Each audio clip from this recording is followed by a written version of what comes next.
Povedzme napríklad, že máte výstuž, oceľové tyče, skrutky alebo klince, ktoré prenikli do potrubia a potrebujete ich obrúsiť.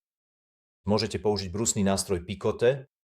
Ako môžete vidieť, na prednej strane má hlavu vyrobenú z karbidu kremika. A karbid kremika je ten istý materiál, ktorý sa používa na výrobu brusných kotúčov na rezanie kameňa a dokonca aj brusného papiera.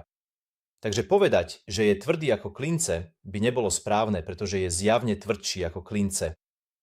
Na nástroji sú pripevnené centrovacie kefy, ktoré sú súčasťou balenia pri kúpe, a centrovacie kefy slúžia na to, aby udržiavali nástroj stabilný počas brúsenia prekážky.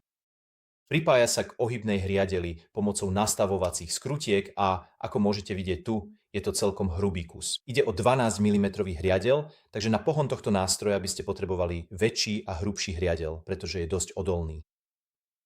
Ak to na našej webovej stránke nevidíte dostupné, znamená to, že je to dostupné iba prostredníctvom miestneho agenta. V opačnom prípade, ak ho uvidíte, kúpte si ho ešte dnes a vyriešte ten problém. Ďakujem za sledovanie.